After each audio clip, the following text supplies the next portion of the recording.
భద్రాద్రి కొత్తగూడెం జిల్లా టేకులపల్లి కాడుండే బాలకృష్ణ అనేటైనా ఇక ఆయన దుకాణంలో పనిచేసే ఎర్రంగి వేసుకున్న తేజ అనే పిల్లగానికి ఏటీఎం కార్డు ఇచ్చి అరే పైసలు తీసుకురాపో అని తోలిండట ఏటీఎంకు.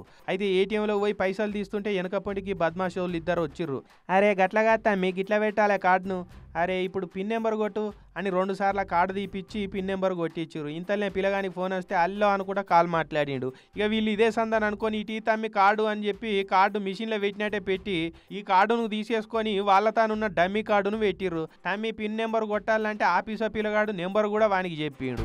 అయ్యో ట్రాన్సాక్షన్ ఫెయిల్ అని వచ్చింది అత్తమ్మి అని ముందుగాలు ఎనుకోడు పిల్లి లెక్క ఆడికెంచి జారుకున్నాడు. ఇక వెనక సిరి రెండో ఓడు దవ ఆడికెంచి వెళ్ళిపోయాడు. పిల్లగాడు ఫోన్ మాట్లాడుతున్నాడు కదా. ఇక ఏటీఎంలో వాళ్ళిద్దరు కన్ఫ్యూజ్ చేసింది పోరానికి అర్థం కాలే. అన్నా పైసలు వస్తలేవు అని దుకాణం పోయి వాళ్ళ సేటుకు కార్డు ఇస్తే కార్డు మీద వేరే పేరున్నది. అరే ఇదేవలి కార్డు రా అనే వరకు అప్పటికే మీ అకౌంట్లోకి వెళ్ళి 31,000 రూపాయలు విత్డ్రా అయినాయని సెల్లుకు మెసేజ్ వచ్చిందట. ఇగేమున్నది బొచ్చకూదు కూడా పోలీస్ టౌన్ కురికిరు. పోలీసు వాళ్ళు ఏటీఎంలో ఉన్న సీసీ కెమెరా వీడియోలు చూస్తే ఇగో ఈ భాగవతం బయటపడ్డది.